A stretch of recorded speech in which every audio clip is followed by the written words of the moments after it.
میری بیوی جناب زہرا سلام اللہ علیہا ارشاد فرماتی ہیں انی احب من الصبیان خمسۃ خصال، مجھے بچوں کی 5 خصلتیں پسند ہیں، اور یہ 5 خصلتیں میں آپ کو بتانے جا رہا ہوں نا، یہ پورا مدرسہ اخلاق ہے۔ یہ 5 خصلتیں نہیں ہیں، یہ اخلاقیات کا پورا نصاب ہے۔ اگر ان 5 باتوں پر بھی میں اور آپ عمل کر لیں تو گویا اخلاقیات کا نصاب ہم نے اور یہ اخلاقیات کا نصاب مل رہا ہے بچوں سے۔ میری بھی خوش قسمتی ہے، اس وقت بچوں کی تعداد خاصی ہے۔ یہ بہت غور سے اس طرف والے بچے، یہ والے بھی بڑی توجہ سے دیکھ، تو میں تھوڑی دیر ان کے ساتھ رہنا چاہتا ہوں۔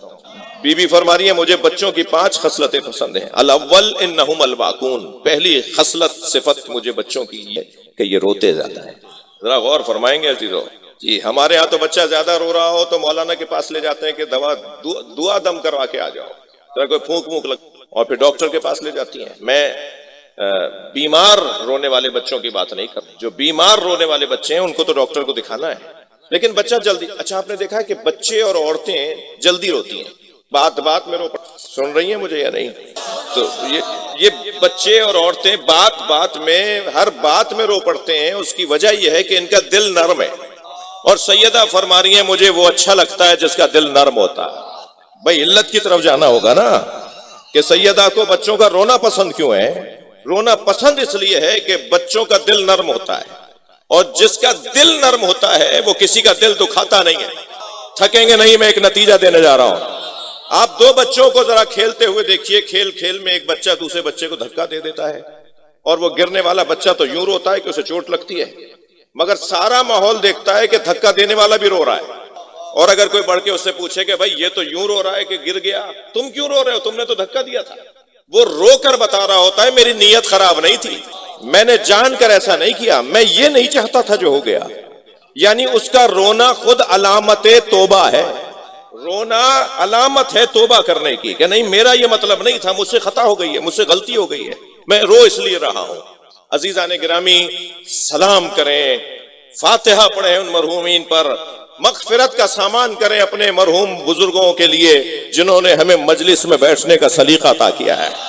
پوری قوم کو ہمارے ائمہ نے پوری قوم کو رونے پر لگایا ہے۔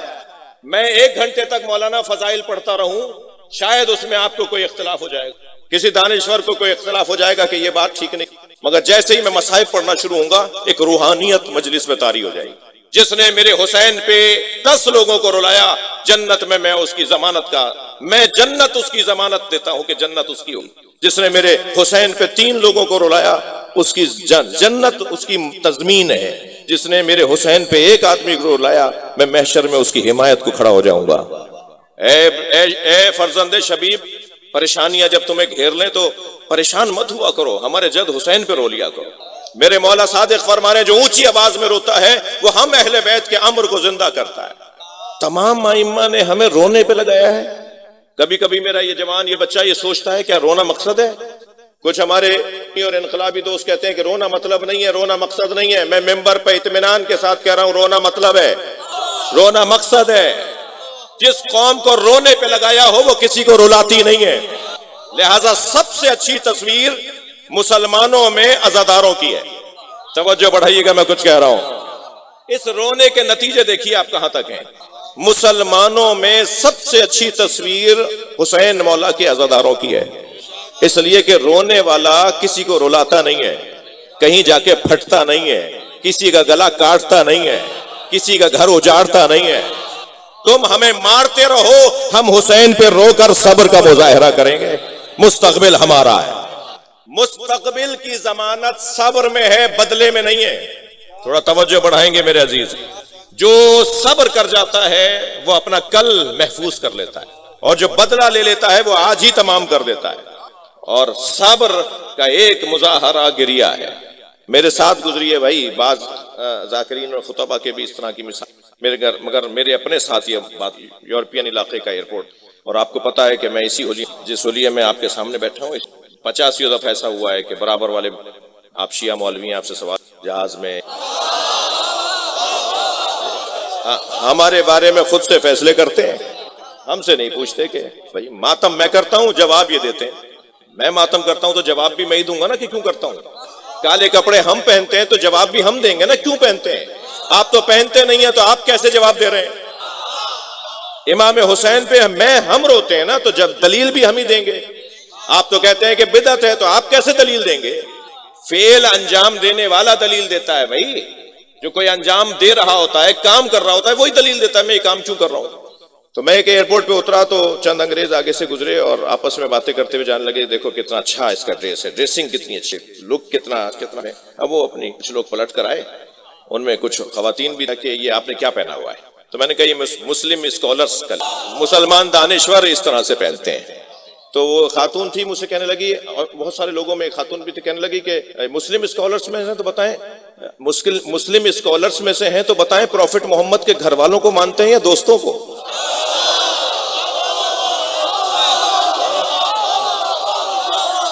میں نے کہا ہم پروفٹ محمد کے دوستوں کا احترام کرتے ہیں، اطاعت گھر والوں کی کرتے ہیں. صلوات پڑھ لیں محمد و آل محمد. جی جملہ تو رہ گیا جو اصلی بتانے کا تھا. جب میں نے ان سے یہ کہا نا کہ ہم پروفٹ محمد کے دوستوں کا احترام کرتے ہیں مگر اطاعت گھر والوں کی کرتے ہیں، تو وہ آپس میں کہنے لگے ہاں وہ پروفٹ محمد کے گھر والوں کو جو مانتے ہیں نا وہ اچھے مسلمان ہیں. جی ہماری مظلومیت نے ہمیں حقانیت کا ثبوت فراہم کیا ہے. ظالم کبھی حق پہ نہیں ہوتا. آپ میرا موضوع امامت کا موضوع علم کلام میں اللہ نے قرآن مجید میں جنہیں امام بنانے کی بات، امام یا معصوم ہوتا ہے یا مظلوم ہوتا ہے. وَنُرِيدُ أَن نَّمُنَّ عَلَى الَّذِينَ اسْتُضْعِفُوا فِي الْأَرْضِ وَنَجْعَلَهُمُ الْوَارِثِينَ وَنَجْعَلَهُمُ الْأَئِمَّةَ وَنَجْعَلَهُمْ، ہم نے جنہیں زمین پر پریشانیوں کا سامنا رہا، جنہیں مشکلات کا سامنا، جن پہ ظلم ہوتا رہا، ہم نے انہیں امام بنایا ہے. تو اللہ امام بناتا ہے مظلوموں کو، اور امام کسے بناتا ہے؟ معصوموں کو. یا مظلوموں کو امام بناتا ہے یا معصوموں کو امام بناتا ہے. لا ینال عہد الظالمین، ہمارا یہ عہدہ امامت ظالموں تک نہیں پہنچے گا. تو یا وہ معصوم کو امام بناتا ہے یا وہ مظلوم کو امام بناتا ہے. تو میں ان بچوں جوانوں سے کہہ رہا ہوں کہ کبھی اگر تمہیں کوئی تنگ کر رہا ہو تو انتقام ہی یہ ہے کہ انتقام نہ لو.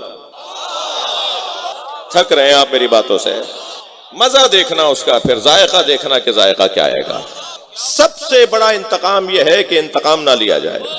وقت گزر جاتا ہے، وقت گزر جاتا ہے، ایک جیسا نہیں رہتا بھائی، مگر کل اس کا ہوتا ہے جو مظلوم ہے. مجھے اور آپ کو اللہ کا دگنا شکر کرنا چاہیے، اوروں سے زیادہ کرنا چاہیے، اس لیے کہ ہم وہ ہیں کہ جن کا مستقبل اچھا ہے. اللہ نے ہمارے مستقبل کو اچھا بنایا ہے. ہمارا مستقبل اچھا ہے اس لیے کہ امام مہدی ہمارے ہیں، کل ہمارا ہے، آئندہ ہمارا ہے. بات آگے بڑھے. الاول انہم الباقون، مجھے اچھا لگتا ہے یہ روتے زیادہ ہیں. بی بی فرمانی الثانی، دوسرا بچوں کا کمال اور لا یدخر، یہ آج کا کام کل پہ نہیں. آپ کتنا ہی کہیں کل دلوا دیں گے، کل لے چلیں گے، کہتے ہیں ہمیں آج ہی جانا، ہمیں ابھی چاہیے، ہمیں یہی چاہیے. یہ اپنے عمل سے بتاتے ہیں جو طے کر لیا اسے کل پہ کیوں چھوڑ رہے ہو؟ یہ آج کا کام کل پہ کیوں لے جاؤ؟ جب طے ہو گیا تو آج ہی کر کے دکھاؤ. الثالث یجتمعون علی التراب، مجھے اچھا لگتا ہے کہ مٹی پہ بیٹھ جاتے، ان کے وجود میں تکبر نہیں ہے، یہ انانیت کے قائل نہیں ہے. ماں اجلے سے کپڑے پہناتی ہے، بالوں میں کنگا، پاؤڈر وارڈر خوشے کو تیار کرتی ہے، دیر میں مٹی میں ہٹا ہوا گھر میں آتا. ارے بھائی کیا ہو گیا تھا؟ کہنے باہر گئے تھے، وہ سارے بھائی کھیل رہے تھے، سارے بھی اس کے اوپر بیٹھ گئے اور مٹی پہ جا کے کیوں بیٹھ؟ تو اب بچے سے کہنا فضول ہے، اس لیے کہ اس کے مزاج میں خاکساری ہے، اس کے مزاج میں تواضع ہے. یقین جانیے عزیزو، اللہ متکبروں کو پسند نہیں کرتا. مجھے میری قسمت اچھی ہے کہ جوانوں کی تعداد زیادہ ہے. میں ان سے پیار سے، محبت سے، اپنائیت سے، میں ان سے اپنا بچہ بھائی بیٹا سمجھ کے بات کر رہا ہوں کہ طے کرو کہ تکبر نہیں کرنا. اپنے ذہن کی لغت سے ایک جملہ نکال دو جو اس وقت بہت زیادہ بڑھتا جا رہا ہے، اور وہ جملہ ہے مجھے نہیں جانتے میں کون ہوں.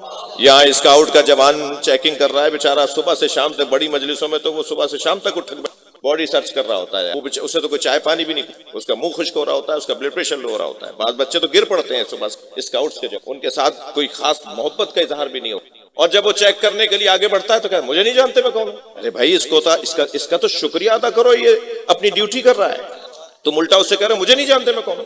اب اگر کسی پولیس مین نے، کسی اہلکار نے، کسی گارڈ نے، کسی محافظ نے شناخت سے کہتے ہیں مجھے نہیں جانتے میں کون. اگر کوئی حفاظتی ادارے کا اہلکار ڈیوٹی کر رہا ہے تو ہمیں تو خوش ہونا چاہیے. پاکستان میں کوئی ڈیوٹی بھی کرتا ہے.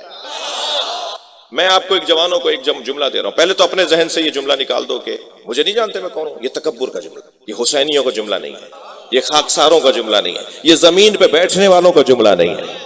یہ وائرس کہیں اور سے آیا ہے, یہ بیماری تکبر کی کہیں اور سے آئی ہے. آپ کو میں ایک جملہ کہہ رہا ہوں, اگر آپ سے کوئی کہے مجھے نہیں جانتے میں کون ہوں, تو اس کو پہلا جملہ یہ کہہ دو تم خود اپنے آپ کو نہیں جانتے کہ تم کون ہو. اگر تم اپنے آپ کو جانتے ہوتے نا تو کبھی بھی تکبر نہیں کرتے. پھر مجھے یاد آ رہے ہیں اپنے بزرگ جنہوں نے ہمیں عزاداری سجا کے دیے ہیں, ان کے لیے دعائیں کریں, ان کے لیے ان کا احترام کریں ان بزرگوں کا. ہمیں زمین پر بیٹھنے کی مشق روزانہ کروائی جاتی ہے.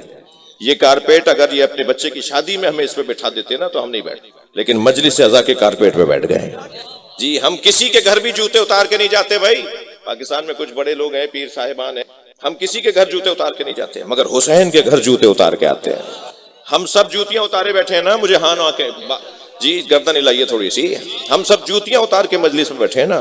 مولا علی نے جوتیوں کا نام دنیا رکھا ہے. ہم اپنی دنیا باہر چھوڑ کر آتے ہیں. چل بات پڑھ لیں محمد و آل محمد. کوئی ہوگا بھائی باہر, کوئی ہوگا 200 ایکڑ کا زمیندار, ہم باہر ہوں گے کوئی کروڑ کی گاڑی میں آئے ہوں گے, مگر یہاں حسین کے فقیر ہیں. باہر کسی فیکٹری کے مالک ہوں گے, مگر یہاں امام حسین کے فقیر ہیں.